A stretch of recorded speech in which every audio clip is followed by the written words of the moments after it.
The year is 1996 and a team of agents arrives at a hospital to gather several orphan babies, putting a special tag on each of them before being sent to a special program where they will become the perfect soldiers.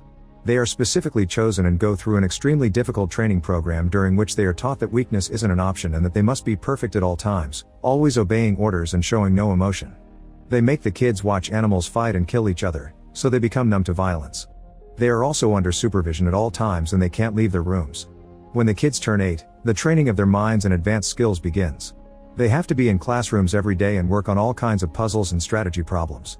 When they turn 12, the training becomes brutal. The kids have to run many miles each day and keep their bodies in perfect condition. One day they are running in a field and one boy falls behind because of exhaustion.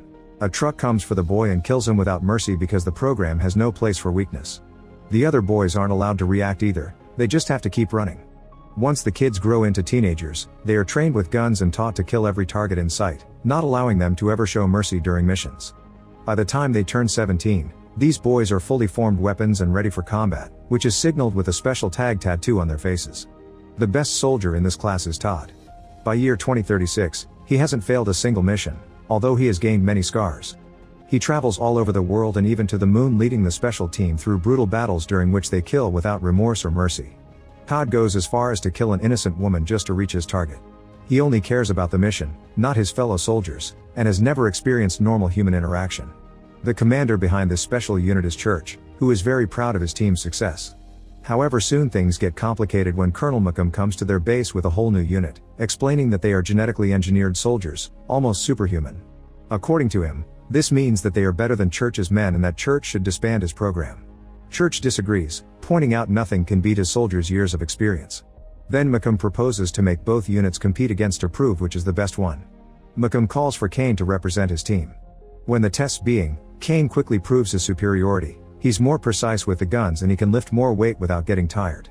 During a running race, Todd goes ahead because Malcolm gives him 20 extra minutes. But when Kane starts running too, he still manages to surpass Todd even if he started much later. Church still refuses to accept this and says new soldiers lack fighting spirit, so he adds another test. Todd and Kane begin climbing some steel chains, and once again, Kane proves to be faster even if he starts later. Next, Church wants to prove that battle experience matters, so he asks for a fight on the chains. Malcolm is smug and says that for it to be fair, 3 people should go against Kane. 2 more soldiers quickly join Todd on the chains, but this doesn't make a difference. Kane's just too strong and after exchanging a few hits, he quickly kills both soldiers, throwing their bodies to the ground. Todd manages to stay a bit longer and jumps on Kane, injuring his face to the point Kane loses an eye. Kane still can fight though and throws Todd on the piles of bodies on the ground. Malcolm won, but he is still furious and yells at Kane because such an injury means he isn't perfect anymore. Thinking Todd is really dead, Church accepts the new unit, and while the older veterans aren't killed, they won't be on active duty anymore. Malcolm orders to throw the bodies out as garbage, and a giant ship carries all the waste to a planet called Arcadia, which is a planet covered in trash. During the trip, Todd wakes up, feeling scared for the first time in his life as he realizes where he is. Suddenly the ship hatch opens to let go of all the trash, and Todd tries his best to hold on, yet he still falls down on the planet.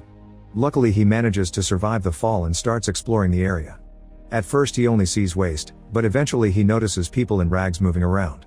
Todd decides to follow them, but at that moment, a giant sandstorm starts to hit the area and Todd has to hold down until it passes. Eventually Todd gets out of the storm and walks into a graveyard, noticing many people have died on this planet. After some more walking, he finally arrives at what seems to be a colony that these people have built from garbage and ship parts.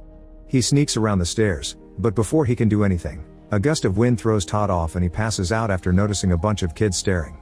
Afterward, all the people in the colony argue over what to do with Todd. It has been many years since anyone new came to this planet, so they don't know if they should trust Todd. In the end, the leader decides they'll help Todd, but Mace must keep an eye on him. Meanwhile, Todd is being taken care of by Mace's wife Sandra, who shares medicine with him. The couple has a young kid named Nathan, who is curious about Todd, but they don't let him be near him. When Todd is finally healthy enough to leave the bed, he finds the family having a happy time together, and he doesn't know how to feel. Mace shows him he made a crutch for him, and Todd decides to behave for now. In the evening, the family brings Todd to the communal mess hall, and everyone feels wary of Todd because he eats a lot and doesn't speak, not to mention his soldier tattoos. When someone asks him what his deal is, Todd explains he was replaced by a better soldier, and people begin feeling more sympathetic toward him.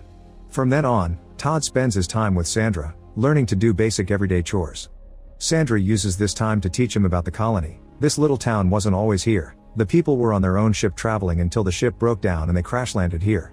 It happened 3 years ago and help never came, but Sandra doesn't mind because nobody bothers them here and they live in peace. Meanwhile, Malcolm reveals he has been watching the Arcadia system and wants to set up monitoring stations there. He also wants to send out his new soldiers to patrol. If there are any refugees or minors, they will be officially classifiable as hostiles, which Church doesn't approve of. Back in Arcadia, Sandra is taking care of the gardening and shocks Todd by teaching him how to plant a sprout. Suddenly a snake comes closer and Sandra immediately kills it, explaining they can be dangerous. One bit Nathan once and he was sick for a long time. He is better now, but he can't talk because of it. Sometime later, Todd goes out with the men to salvage things from the trash. Because of the weather, they all keep chains connected to their belts not to get lost. Unfortunately, a really strong sandstorm hits the area then, and a man gets trapped in the wind. The guys start pulling at the chain before their friend is blown away into an old machine, but they aren't strong enough to defeat the wind. At that moment, Todd joins in and begins pulling at the chain, his strength alone enough to save the man from the storm. During the struggle, someone drops a weapon and Todd picks it up, but the men immediately ask for it back while thanking him for his help. A ship flies above them and Todd gets curious, but Itis explained that the dumper ships just drop garbage and leave without making contact. Days pass and Todd gets used to life in the colony, working with the men salvaging the trash and with Sandra on the chores. One evening, Todd's so distracted by watching Sandra that he accidentally cuts his finger and he doesn't even notice the pain until Sandra takes care of the wound. She wonders what soldier life is like, and Todd explains he's always under discipline, which makes her hug him for comfort. When Christmas time comes, the colony throws a huge party. Todd's doing well until some crackers go off and Todd mistakes them for gunshots. This triggers his PTSD and he begins having flashbacks of all the horrible training he went through. Fearing what he may do, Todd goes to hide on the roof and watches the party from afar. The next day, Todd tries to keep down his violent training by punching a bag. However, this continues to bring back lots of brutal memories filled with death and destruction, including the time he had to kill a child. At that moment, a man comes closer to give Todd a gift, but Todd is still caught in his memories and can only see an enemy, so he pushes the man down by the throat. He almost kills him by throwing him inside a machine, but luckily he snaps out of it just in time and realizes lots of people are watching. Now everyone's getting wary of him again, especially when he keeps punching the bag until his hands bleed. This brings up another memory of him being in the classroom and beating up a fellow kid as his teacher reminded him he mustn't have mercy. Sometime later, Todd wakes up to find Nathan nearby, showing him that he solved a puzzle. At that moment a snake shows up and Todd tries to teach Nathan how to kill it, but Nathan is too afraid and freezes.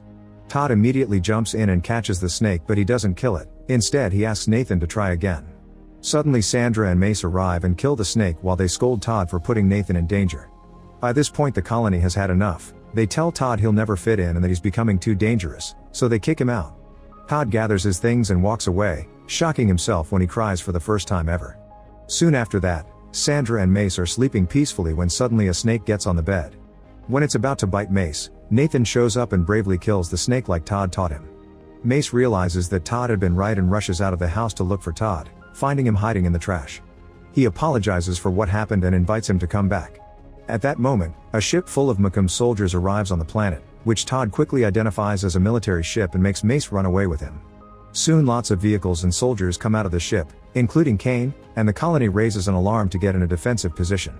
The soldiers then start attacking, shooting anyone in sight. Explosions begin occurring all over the place and Mace is hit by one, so Todd has to drag him away. When they reach a hiding spot, Todd tries to wrap up Mace's wounds, but it's too late and Mace dies asking for his family. Meanwhile Church gets the news about the colony, but Macomb orders his soldiers to kill them even if they're civilians. Just in case, Church decides to get his old soldiers ready. The leader of the colony comes out to try to communicate with the soldiers, but she just gets shot in the spot. The colonists immediately open fire to defend their home, but their few weapons aren't enough against such an army and soon the soldiers are causing death and destruction in town. They also come in with flamethrowers so they can slowly burn people to death in the most sadistic way. At that moment, Todd breaks through the roof and kills one of the flame soldiers. Then he gathers weapons from the fallen bodies and goes looking for the other flame soldier, who is currently chasing after Sandra and the kids. Luckily Todd gets there just in time and kills the guy with a rocket launcher. When yet another soldier begins shooting through the wall, Todd makes everyone duck before opening the door and shooting one more rocket to kill this man too. Afterward, Todd grabs the soldier's communicator and sends a growl to see what happens. Macomb wonders what to do next, and Church advises him to retreat his men, to which Macomb agrees. Once the soldiers are gone, the colonists use their time to heal the wounded, and Sandra's devastated when Todd confirms Mace is dead. Todd grabs as many weapons as he can find and paints his face, ready for revenge. Todd sneaks around to approach the landing area in secret and shoots one of the vehicles to cause confusion. The soldiers come out to look for him, and Todd secretly attacks from the dark. One guy gets pushed off the roof and another one gets a snake thrown at him. Then Todd hides in the water to stab a soldier and surprises another two with bullets. When more soldiers come in as backup, Todd begins shooting them all without caring about them shooting back. It turns out he's set up a puppet and he's controlling the weapon with strings from afar. He's also set up some explosives that he activates to kill many men at the same time. At that moment, a sandstorm arrives, so Todd ties himself to some old machinery while the wind takes away the last standing men. The last soldiers left are in vehicles, so Todd jumps from above to land on the roof and begins shooting any men he can see. Then he throws some explosives through the door to kill the drivers. However, Kane is still in his truck and attacking the colony again, causing even more damage. To get closer without suspicion, Todd steals a truck and comes after Kane by crashing against his vehicle. Kane jumps out of his car and immediately takes some medicine from his bag for his wounds. Todd goes looking for Sandra and the kids to rescue them, but Kane shows up for round 2. A new encounter between the men ensues, with them exchanging lots of blows and using any part of the colony for extra damage, like a falling sign in the window of a crashed helicopter. It seems Kane has the upper hand, and when Todd glances at a weapon on the ground, Kane goes for it first. This was a trick, and Todd uses the distraction to finally seriously hurt Kane with a helicopter blade. Then he punches him to the ground and grabs his neck to finally kill him. Moments later, Church's old army finds Todd and the survivors and doesn't attack because they still respect their old general. Meanwhile, Malcolm realizes he's lost all his men and orders Church to take off without the older guys. When Church protests, Malcolm immediately kills him. At that moment, the older unit enters the ship and captures Malcolm to take him to Todd, who is so scary that makes Malcolm wet his pants as he begs.